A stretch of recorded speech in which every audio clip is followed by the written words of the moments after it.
Hey guitar enthusiasts, welcome back to the channel. Today we're going to be discussing the secondary side of a Floyd Rose installation.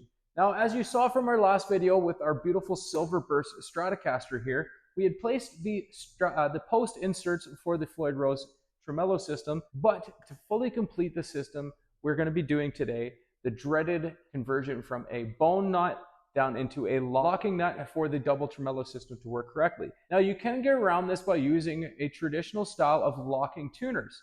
Now, to get the ultimate tuning stability, it is recommended by the manufacturer as well as many guitar players out there that you do have the locking nut to accommodate it with it. It's going to give you more room for you to really dive down into that tremolo system.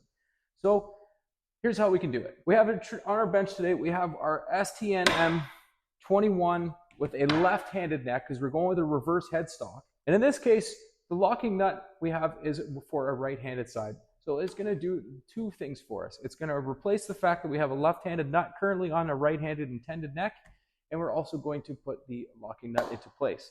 So what I like to do in this case, it's not for everybody, but what I'm going to show you is a way that I've found has worked great for me when I'm doing conversions from these setups. So what you're going to do first and foremost is you're going to make sure that this neck is good and flat. Now I'm going to remove my work mat for this particular case. This neck is poly-sealed. Let's just say that this is quite a delicate situation. You want to be extreme careful with this to make sure you have the precision that you need in order to get this at the right height to have a nice playing instrument. So let's dive into it. As I said, I'm going to move this out of the way here. We're going to keep it close, that way we can keep an eye on our heights. So using our solo neck call, this is not typically what we're using for it, but I want to keep these frets as protected as possible. So I'm going to flip it upside down to give me a nice straight surface while also keeping the frets nice and protected. So now the ideal situation here, you have a nice flat surface on your headstock and you want to bring it up to the height to allow this router to sit and move freely in a way that's going to take material off, but take material off flat. You don't want this to be sitting tilted backwards, and you don't want it sitting tilted forwards. You want to make sure that this is set flat on that perfect 90 degrees from the back of your nut slot down to the flat section of where this is going to sit. All right, now we got two at the same height. Now to keep it straightforward, I'm going to pop that up. And now notice that I have taken a piece that has a slight curve to it. This is going to help you in this case because of that rounded up section that's at the bottom of the nut going down in towards your truss rod adjustment. This will just allow you to get a little bit closer to the nut without really doing any serious harm to it.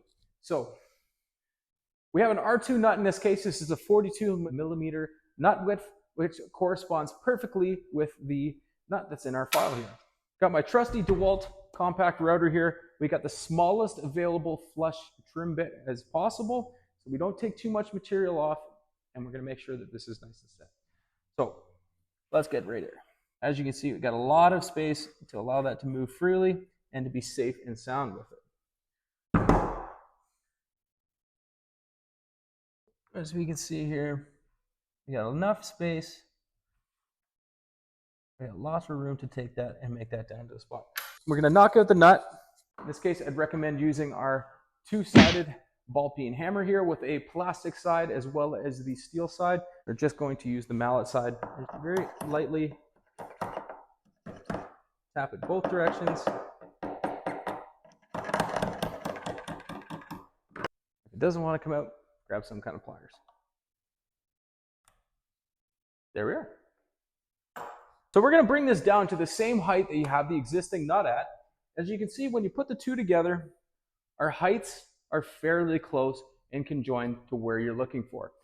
As I can see from here, it's actually really, really close. So we're going to do just that. We're going to bring it just a little bit higher. That way we have a little bit of extra space later on that we can bring a file down to bring it down to the exact height. Now in this case, if you go too far, thankfully Floyd Rose does make multiple shims in a 0.1, 0.2, and a 0.3 millimeter to bring you to any level that you need to be to gain that extra space. Now, with the traditional style, the way that this rolls back down, you may or may not need to add a little bit of extra material at the tip of the edge. But one thing in your favor here is these original nuts were made as a replacement for the Stella neck. So where your screw placement is will not affect the actual trajectory of where these sit, and you will still have a lot of meat for the screw to actually hold into it. So So don't fear if you have a little bit overhanging, it will be safe. But I will show you a way to get around that too, down the road. For the time being, now we're going to get into our routing setup. So as always, make sure you have safety protection. You want to make sure that you are keeping those pearly blues, greens, or browns, whatever you got, make sure they're safe. You only get one, and you got them for life. I'm going to use the tooth to bring it right down to where I need my height. I'm going to lock it out.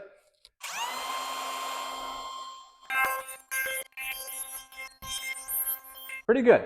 Now that's our first pass. I always recommend going a little bit higher than you're intended, and always double check your work. Better to have not enough cut off and have more for later on than the opposite. So as you can see here, we still need to come down a little bit further to make it nice and flat. So again, we're going to come back in on our edge here, and we are just going to bring that ever so slightly down, which is also going to aid in our string height. As you can see from above here, you have that extra little spot on the side, but don't fret. As you can see, I'm going to put a mark with our pencil here onto our little note. That's going to show you still have lots and lots of space for that screw to really hold and do its job properly. Now, if you are feared of a little bit of overhang, you're going to take a little piece of scrap of maple, in this case being a maple neck. You're going to sand off the poly in that spot to allow the glue to properly adhere, and then you're going to give a little bit of a shim underneath to give it that extra little bit. Again, this is not fully necessary. You don't necessarily need to do this, but just for peace of mind and for your aesthetic look, let's do it. Otherwise, we're pretty good. The other aspect of it, we're nice and flat. Gotta like that. But with that said, I am going to take this down just a touch more.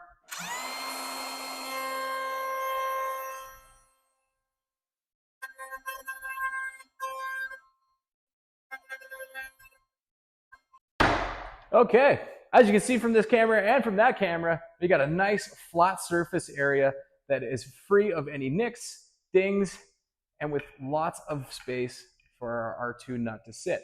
Now, as you can see, we do have a little bit of an overhang on that slight little bit of the edge.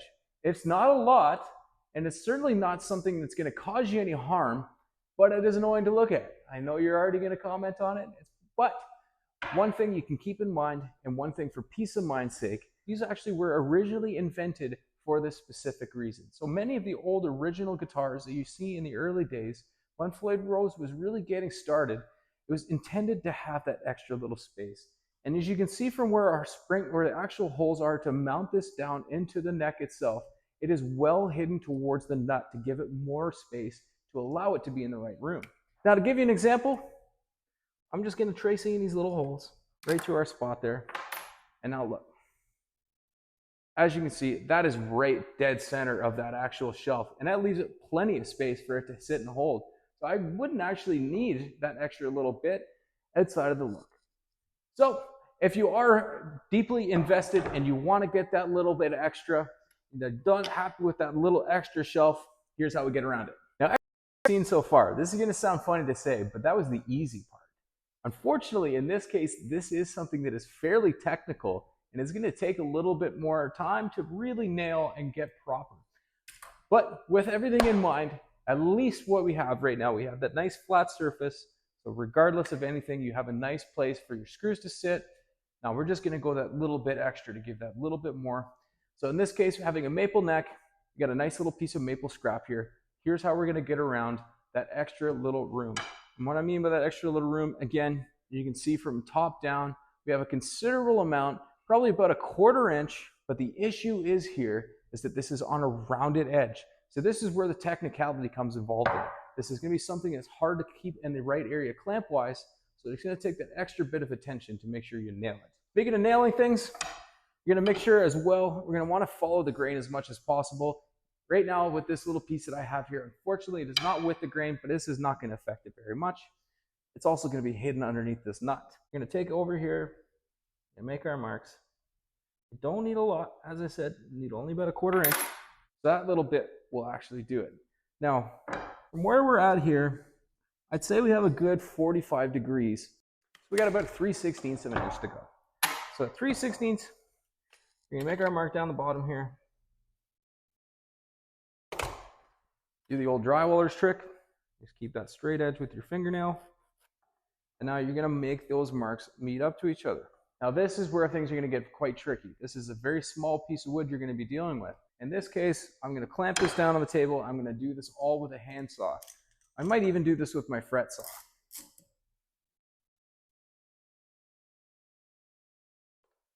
By fret saw, I personally like to use the Hosco TSL 0.57.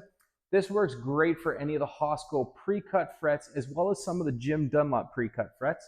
But in this case, it also works great as a Japanese handsaw for doing some stuff that you don't really need to do with a machine. All